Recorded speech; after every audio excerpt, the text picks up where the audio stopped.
जय तिरंगा मेरे प्यारे दोस्तों, जय भारतीय दोस्तों। आज हम आप लोगों को भारत कोकिला सरोजिनी नायडू जी की जीवनी बताने जा रहे हैं। दोस्तों, भारत कोकिला सरोजिनी नायडू का जन्म 13 फरवरी 1879 को हैदराबाद में हुआ था। इनके पिता डॉक्टर अघोर नाथ चट्टोपाध्याय एक प्रसिद्ध डॉक्टर, वैज्ञानिक एवं कई विषयों के विद्वान थे। इनकी माता का नाम वरद सुंदरी थे। वे एक धार्मिक, सात्विक तथा साहित्यिक रुचि की महिला थी। इस प्रकार सरोजिनी नायडू में अपने माता और पिता दोनों के गुण का समावेश था। बचपन से ही वे कुशाग्र बुद्धि तथा स्वाभिमानी महिला थी। उनके पिता उन्हें गणितज्ञ या वैज्ञानिक बनाना चाहते थे, किंतु उनमें काव्य प्रतिभा बलौती थी। एक दिन वे बीजगणित का कोई प्रश्न हल करने की कोशिश कर रही थी। जब वह प्रश्न हल नहीं हुआ तो उबकर उन्होंने किताब एक ओर रख दी और अपनी कॉपी में कविता लिखना शुरू कर दिया। इस प्रकार पहली कविता उन्होंने अपनी बीजगणित की कॉपी में लिखी। दोस्तों, सरोजिनी को अंग्रेजी एवं फ्रेंच पढ़ाने के लिए घर पर ही शिक्षाएं आती थी। 12 वर्ष की आयु में उन्होंने मद्रास विश्वविद्यालय से मैट्रिक की परीक्षा उत्तीर्ण की। इसी बीच उन्होंने पर्याप्त साहित्यिक ज्ञान भी अर्जित कर लिया। 13 वर्ष की आयु में उनकी 1300 पंक्तियाँ की एक लंबी कविता प्रकाशित हुई थी, जिसका नाम था the lady of the lake. इस कविता के रस, सौंदर्य तथा शब्द विन्यास ने सभी को चकित कर दिया। अधिक परिश्रम के कारण सरोजिनी का स्वास्थ्य खराब रहने लगा। डॉक्टरों ने आराम करने की सलाह दी, पर उन्हें चैन कहाँ। डॉक्टरों को विश्वास दिलाने के लिए वे एकदम स्वस्थ है, उन्होंने 2000 पंक्तियों का एक पूरा नाटक लिख डाला। इसके बाद ही उन्होंने एक फारसी नाटक मेहन मुनीर की रचना की। उनके पिता ने नाटक के एक प्रति हैदराबाद के निजाम को भेंट की।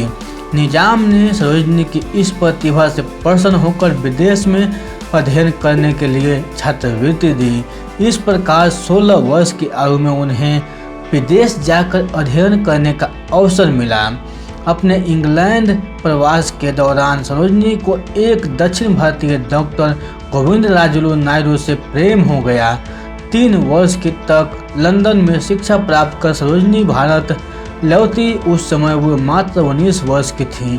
इसके 3 महीने बाद ही उन्हें डॉक्टर गोविंद से विवाह कर लिया। इस अंतर्जातीय विवाह से एक बावंदर खड़ा हो गया, परंतु उन्हें पिता रुधिभंजक थे। उन्होंने इस विवाह को मान्यता दी। धीरे धीरे सभी लोग शांत हो गए तथा सरोजिनी नायडू को इस साहसिक कदम की प्रशंसा होने लगी। दोस्तों, विवाह के पश्चात उनकी काव्य साधना जारी रही। प्रेम और प्राकृतिक सौंदर्य उनकी कविता के आलंबन थे। इसके अतिरिक्त देहस, प्रेम, सत्य की खोज, नारी के आदर्शों, प्रेम और सौंदर्य को अपनी काव्य अभिव्यक्ति का माध्यम बनाया। वे जन्मजात कवित्री थी। अंग्रेजी भाषा का उनमें सहज प्रवाह था। उनकी कविता का संग्रह the golden threshold 1905, the broken wing 1917, the bird of time 1912, the father of dawn 1920 में प्रकाशित हुई। इनमें वो अनेक कविताओं भारतीय महाविद्यालयों के पूर्व स्नातक पाठ्यक्रमों में शामिल की गई। महात्मा गांधी ने अपने भारत की बुलबुल की संज्ञा दी। उन्होंने ब्रोकन विंग नाम काव्य संग्रह में अपने खराब स्वास्थ्य की चर्चा की थी। उनकी कविता अपराजय ने अपने आत्म की अमरता पर प्रकाश हो डाला। दोस्तों, इसके बाद वे राजनीतिक में सक्रिय हो गए और उनकी काव्य साधना छूट गई। गोपाल कृष्ण गोखले के आह्वान पर वे राजनीति में सक्रिय हो गई और स्वतंत्रता संग्राम में पूरी तरह जुट गई। महात्मा गांधी से उनकी मुलाकात हुई और वे कांग्रेस में शामिल हो गए। देश का भ्रमण किया। देशभक्ति और राष्ट्र चेतना का संदेश लेकर वे जन जन को जगाने लगी तथा जनता के समर्थन से शक्ति ग्रहण करने लगी। दोस्तों 1917 में उन्होंने महिला मताधिकार आंदोलन का नेतृत्व किया। 18 महिलाओं का एक शिष्टमंडल लाई चेम्सफोर्ड से मिला। इसका नेतृत्व सरोजिनी नायडू ने किया।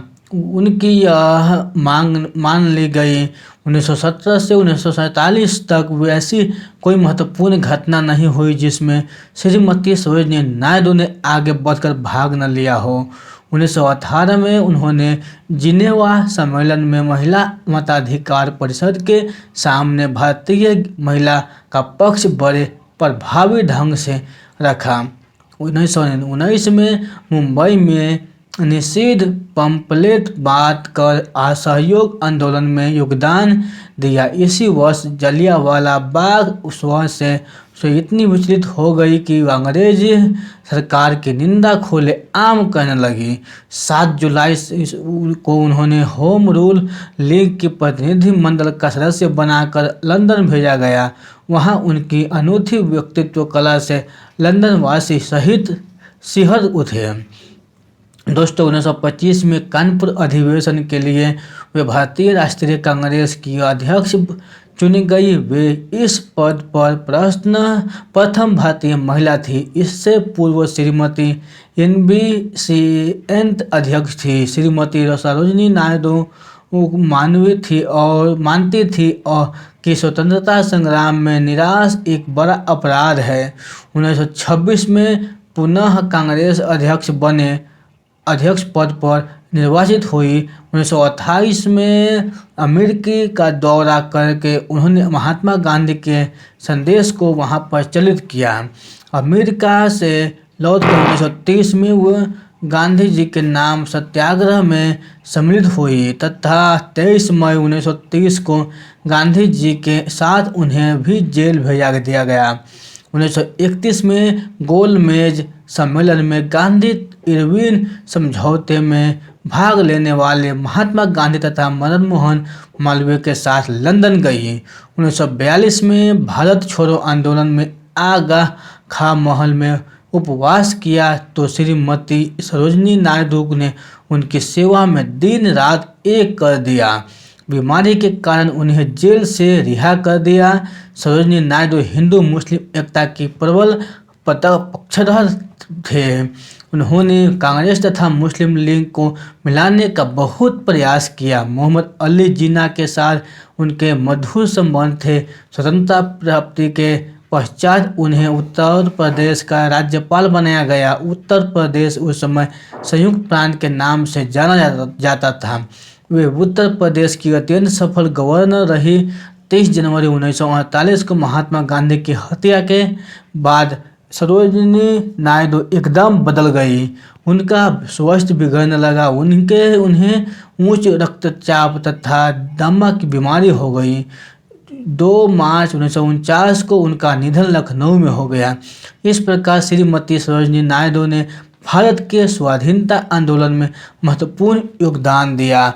भारतीय महिलाओं को लिए उन्होंने बहुत कुछ किया। शिक्षा, जागृति, स्वतंत्रता, मताधिकार, समाधिकार, पर्दा प्रथा, अशिक्षा, दहेज, धार्मिक बंधन आदि के विरुद्ध वे जीवन प्रयत्न लड़ते रही। श्रीमती सरोजिनी नायडू को भारतीय नारी होने का गर्व था और भारतीय नारी का मस्तिष्क अपने बीच ऐसा नारी रत्न पाकर गर्व से ऊंचा था। इसीलिए उनकी स्मृति में उनका जन्मदिन 13 फरवरी भारतीय में महिला दिवस के रूप में मनाया जाता है।